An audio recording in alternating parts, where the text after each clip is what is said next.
Welcome to my Days of Our Lives official channel. I hope everyone is having a wonderful day.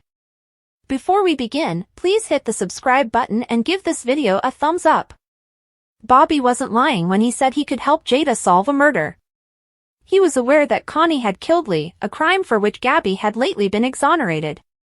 Bobby observed Connie the night Lee died, so she decided to wipe out his romantic rivals in exchange for his silence. Bobby then directed Connie to get rid of Rafe.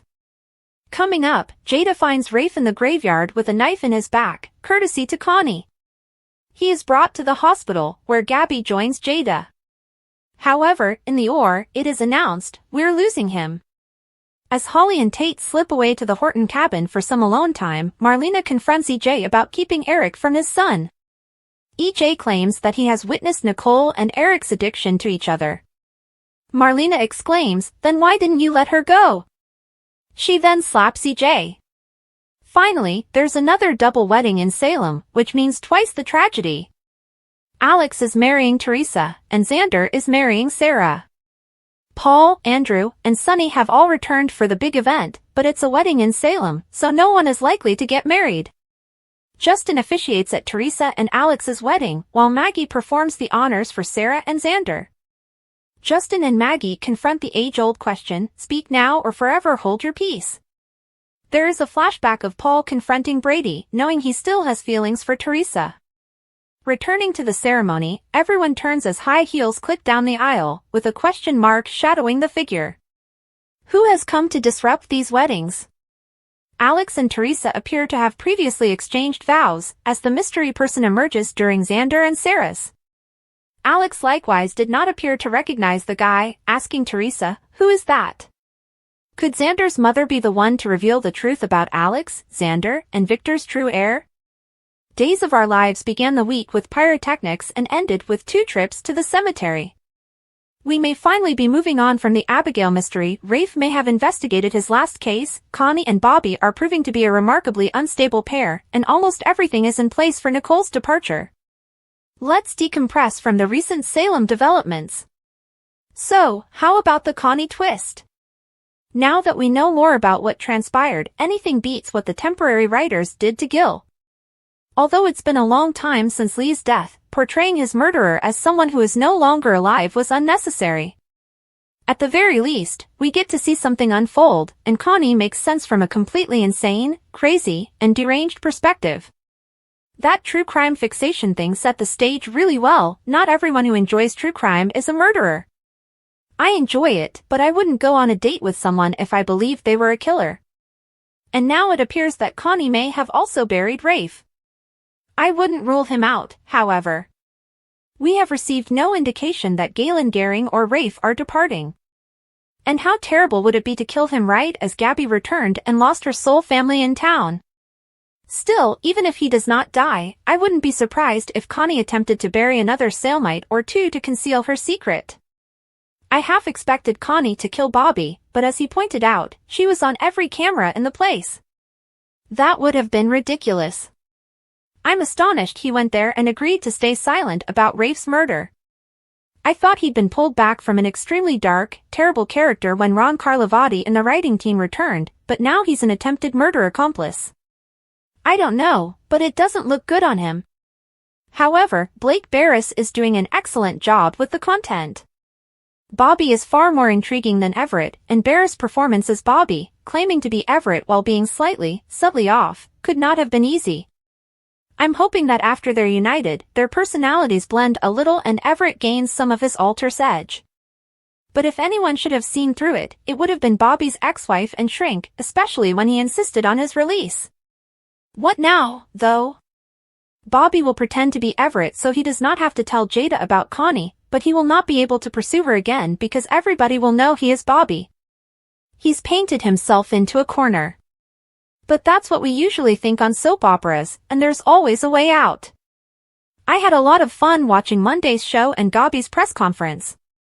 Dan Furiegel did an excellent job of alternating between rage with Stefan and Gabby 1 minute and appearing like a hurt puppy the next when Nicole released her wrath on him. And the Holly and EJ scenes were quite moving. She's annoyed with him, but she also understands his urgency. as much as an adolescent can. But I was also shocked by how well Nicole seemed to understand it. I expected a lot more wrath from her. She didn't even toss his rings back in his face, she simply handed them over. What will happen to Nicole and Eric? I was thinking about it earlier this week. As I mentioned in the headline, we've reached Nicole's endgame. There are only 2 weeks left, and I'm not sure how they'll end. If anyone has an idea about who's leaving and whether or not people like Eric and Holly will stay when Ariane Zucker leaves, I'm all ears. If she hadn't explicitly stated that Nicole isn't going to die, I'd be wondering if the show would keep everyone else in place by having Connie kill her for overhearing or seeing something she shouldn't. I am still trying to figure out what Gabby knows, though. Stefan's point that she didn't stage the press conference solely because she feels sorry for Eric, but partly because she despises EJ, was true. However, I can't shake the sensation that there's more to this. She's being far too nice to Ava, offering her a job and all. Is she just playing with Stefan and Ava before blaming them for their actions? Gabby, holding a champagne flute, raises her chin triumphantly. If she doesn't know, I have a feeling that will be part of EJ's retaliation. He'll figure out what happened through Kristen or Ava talking about it, then launch that bomb into Stabby's midst and hope it destroys them. Okay, Abigail is not in her grave. That might be a mark for Annalyn McCord's mysterious lady is Abigail column. But Clyde could have simply swiped the body. And, according to Billy Flynn, there was no plan to bring Abigail back until the strike material sparked the tale, so I believe that's a mark for the she's not Abigail column. I honestly don't know, and I even asked McCord about it, but she wouldn't say. In the cemetery, Jack and Chad stare at an empty casket. It may take some time until we find out, but I wish they weren't spreading this so thinly. We're getting a drip of the narrative each week. Hopefully, it will accelerate up once McCord appears on our screens. I didn't expect Doug's final scenes on the program to have the impact they did. But heck if I wasn't in tears. There was just so much to that last exchange between him and Julie, talking about their decades-long love, that was so blatantly reminiscent of Bill and Susan Seaforth Hayes' real lives. As Julie's portrayer stated, they had a hunch that would be Doug's final appearance, and it was obvious with every drop of emotion they poured into it. I was worried Aaron was leaving town for good, but I'm very confident he'll return. He has really grown on me. But I don't see how he'll be gone all summer because Tate and Holly's scheme can't last long. And where will Tate live for the next few months? The folks at Soaps.com were thinking about everything, from the DiMera underground to hiding in plain sight in one of the empty mansion rooms. I understand why they're having the double wedding. I think Xander's mother will arrive just in time to surprise everyone, expose Teresa, and blow everything up in grand style, but it still feels more plot-driven than character-driven. Maggie's use of her own double wedding with her daughter as a metaphor for Xander and Alex's family bonding was insightful. However, Xander and Teresa continue to dislike each other. This isn't just a disagreement between Xander and Alex.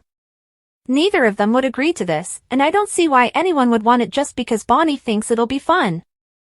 Thanks for watching. If you like this video, so please don't forget to subscribe my channel and don't miss any update.